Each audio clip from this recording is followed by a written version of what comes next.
Conversaremos com Legene Mirhan agora, sociólogo e escritor. Antes disso, deixa eu fazer uma introduçãozinha rápida, porque chamou a atenção de muita gente naquele ato antidemocrático que aconteceu no último domingo em Brasília, a presença das bandeiras dos Estados Unidos e de Israel ao lado da bandeira brasileira, e elas todas juntas ao presidente Jair Bolsonaro caminhando ali no palácio, né? Então vamos conversar para tentar entender o que isso significa, o significado dessas duas bandeiras ali perto de Bolsonaro e perto da bandeira brasileira. A gente conversa agora com o sociólogo e escritor Legene Mirhan. Olá, professor, tudo bom? Tudo bom, Thalita? Como vai aí? Tudo firme na luta, né? Obrigado. Tudo firme na luta, estamos aqui, estamos por aqui na luta também.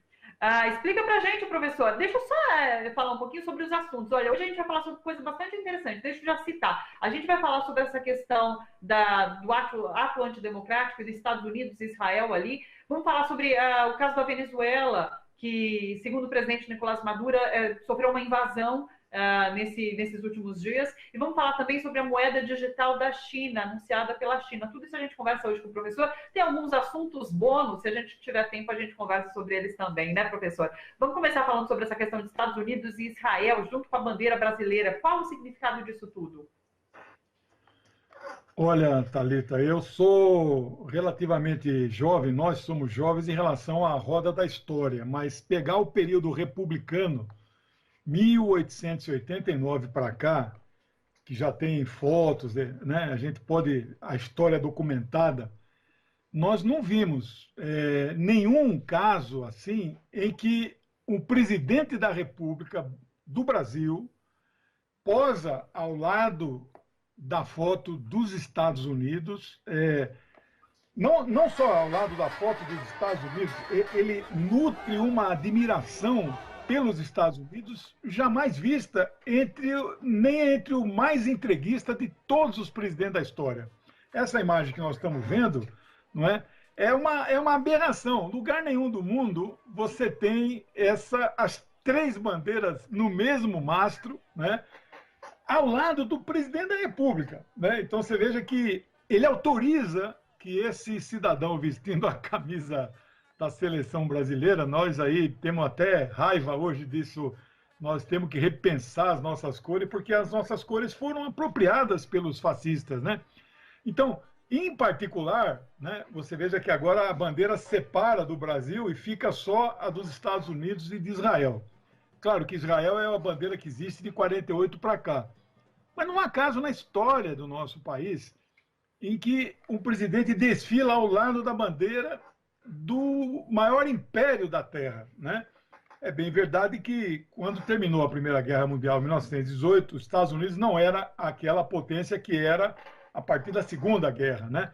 Ele era uma potência, mas não hegemônica, em ascensão. Quem sai da Primeira Guerra como grande potência vencedora foi basicamente a Inglaterra e, em segundo lugar, a França, né? Agora, mas isso é impressionante. O que só prova para nós, e não precisa ser de esquerda, não precisa ser se dizer progressista, isso só tem uma comprovação. O Brasil perdeu a sua autonomia e a sua independência, né? E é hoje um país subalterno, subordinado, né? Testa assim, ele faz aquilo que os Estados Unidos mandam, né? Então, isso, quando o Bolsonaro esteve nos Estados Unidos agora a última vez, ele falou para o Trump, I love you. Todo mundo ouviu isso. Então, ele é um cara que ama o presidente dos Estados Unidos, claro, em sendo o presidente dos Estados Unidos do Partido Republicano de extrema-direita e sionista cristão igual ele, né? Não sei se, por exemplo, o Joe Biden ganhar as eleições do Partido Democrata, se ele vai continuar amando o presidente dos Estados Unidos. Mas está ali, em particular, a bandeira de Israel, que é a grande novidade que nós temos aqui que fazer um registro, porque nós já falamos aqui sobre o sionismo cristão. Bolsonaro junto com o Donald Trump, um representante, linha de frente do expoente do chamado sionismo cristão na Terra. Sionismo cristão, apenas para um pequeno resumo, ele é anterior ao sionismo judaico, que é o sionismo político, que nasceu com Jabotinsky, que nasceu com Theodor Herzl, né? Isso 1890, 1895. O sionismo cristão é muito antes disso. Os sionistas cristãos, eles se apegam ao Apocalipse, né, do Novo Testamento, né, escrito por João, o apóstolo. Então, eles falam lá no Apocalipse que desde o surgimento de Jesus na Terra, no ano 1, né, não houve ano 0 no cristianismo, então há 2020 anos, eles então estavam prevendo, de acordo com as profecias do Velho Testamento, aquilo que eles chamam de dispensacionalismo. Essa dispensação, vamos dizer assim, são sinais que os céus mandam para a terra que anunciam a proximidade da volta do Messias, da segunda vinda. Ele veio a primeira, os judeus não acreditam que ele veio nem a primeira. Mas os cristãos fundamentalistas, que acreditam piamente na vinda, e a sétima profecia, ou sétimo selo, como alguns dizem, né? Eles dizem assim, que quando os judeus voltarem a governar Jerusalém, estará próxima esse tal do Apocalipse, então Jesus voltará. E, ora, eles fazem tudo no mundo para que os judeus hoje, que estão aí, se organizam politicamente através de Israel, eles governem Jerusalém, que já acontece de fato. Por isso essa coisa de mudar a capital. Então, nós estarmos hoje subordinados a este sionismo cristão é muito ruim para nós. Isso coloca em xeque, inclusive, a fé daqueles que não são, inclusive, fundamentalistas, não são neopentecostais, os protestantes tradicionais, os católicos, né? Os ortodoxos, da Igreja Ortodoxas Orientais, etc. Então, é uma situação muito ruim. E eu lamento que parte da comunidade judaica no Brasil e parte da comunidade árabe, né, que vive perseguida lá em Israel, inclusive, tenham apoiado a eleição de Bolsonaro, né, no primeiro e no segundo turno do ano passado, e ainda hoje vivas, gravitando em torno dele. Essa gente parece que não aprendeu com a história, porque Bolsonaro, ele é nazista, ele é racista, ele é ariano, né? Ele é antissemita, só que ele não pode falar isso, porque ele sabe que ele tem um apoio de uma parte da comunidade judaica. É lamentável, é triste, Thalita, para o nosso Brasil, nós que defendemos a soberania, a autodeterminação dos povos, que o Brasil seja soberano, que se insira na nova ordem mundial, que já vem sendo construída há mais de 30 anos, mas se inserir nessa ordem de forma soberana e não subalterna. Então, isso é lamentável que aconteça. Triste mesmo. Uma imagem muito triste aquela. Vamos partir para a Venezuela, porque olha só, o presidente venezuelano, Nicolás Maduro, denunciou uma invasão marítima no país que foi realizada no domingo. Segundo Maduro, a operação anarcoterrorista foi organizada com o apoio dos Estados Unidos e da Colômbia para desestabilizar o seu governo. Pelo menos 16 pessoas foram presas e 2 morreram. Queria que você comentasse, então, esse caso. E é também o grande exemplo que nós, então, estamos subordinados a esta orientação dos Estados Unidos. Os Estados Unidos, eles elegeram como prioridade no mundo hoje 3 aspectos. Um é a contenção da China, né, de todas as formas, econômica, política, militar, etc, etc. Isso é um pouco mais difícil, né, ou muito mais difícil, evidentemente, né, porque a China já passou os Estados Unidos em termos de poder econômico em relação à paridade de compra do PIB.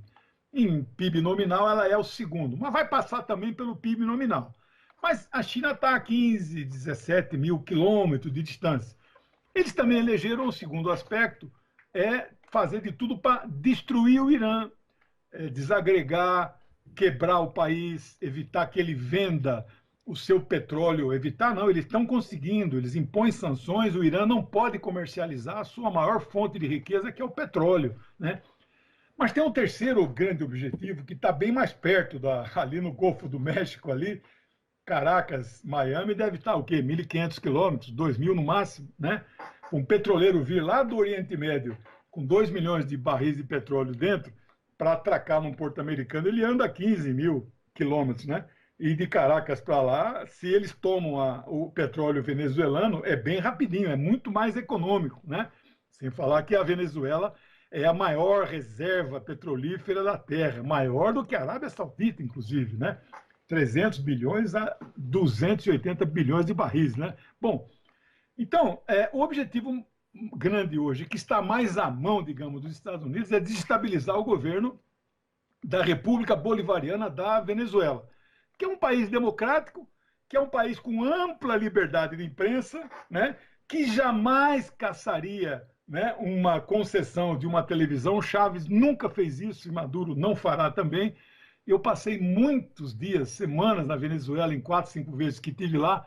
Os jornais da oposição ao governo circulam livremente, falam mal diariamente do governo Maduro, né?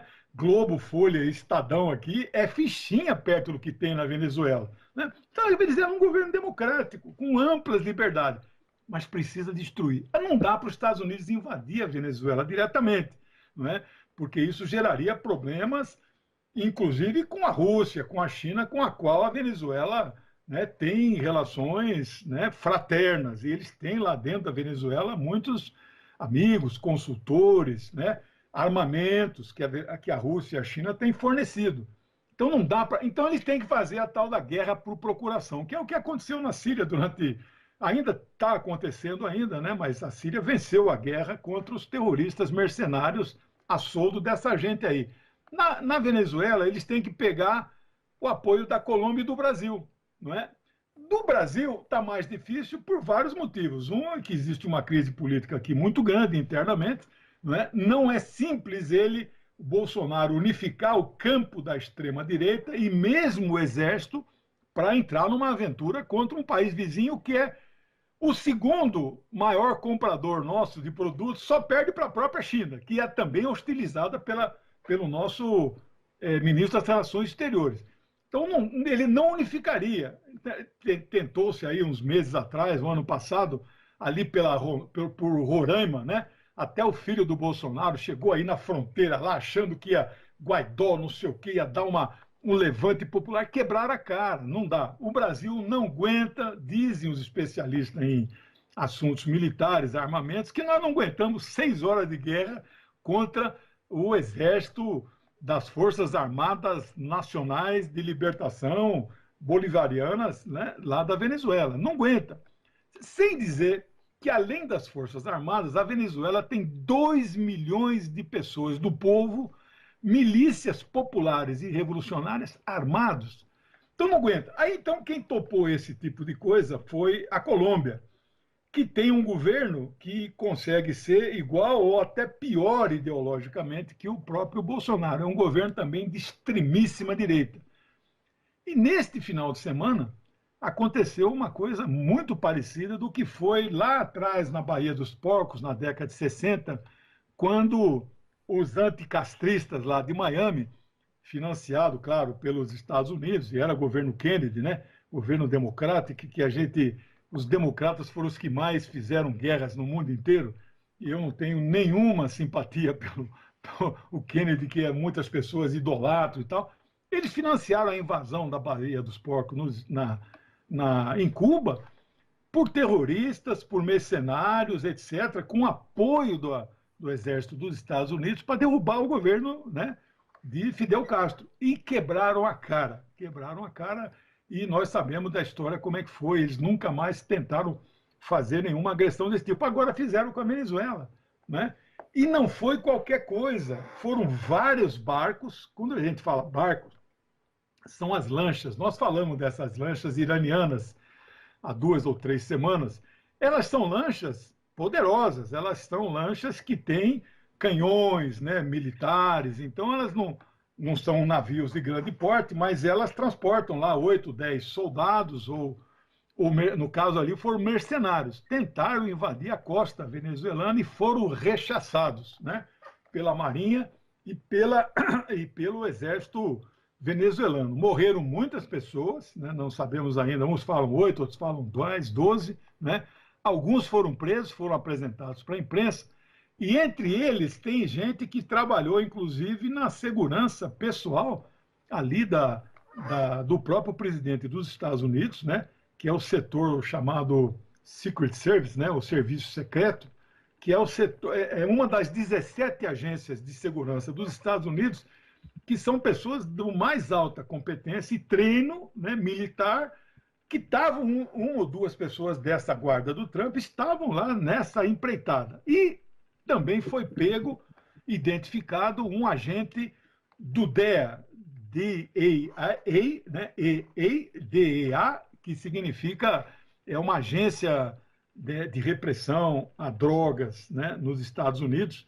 Então, isso é altamente preocupante, porque você vê, então, o dedo diretamente envolvido do esquema do Deep State, como diz Pepe Escobar, do Estado Profundo, né, desse aparato, desse complexo industrial militar dos Estados Unidos a serviço para derrubar um governo legítimo na Venezuela, eleito com 67% dos votos válidos no segundo turno.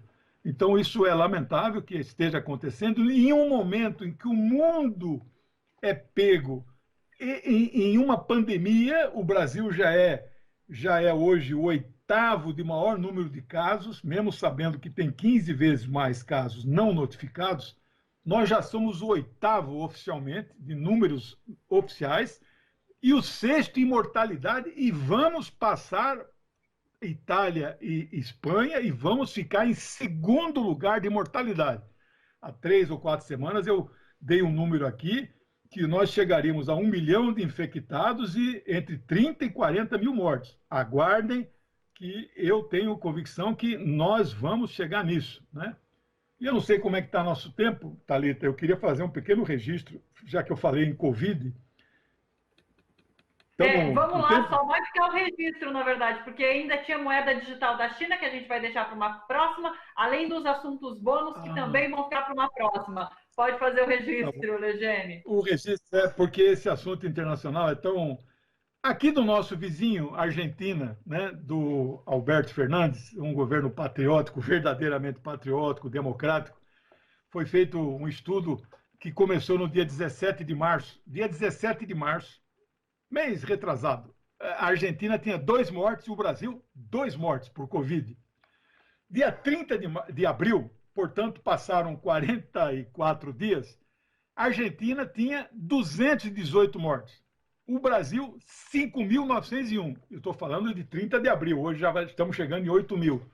Ora, por que aqui do lado, igualzinho, no mesmo período, nós temos 27 vezes mais mortos que a Argentina?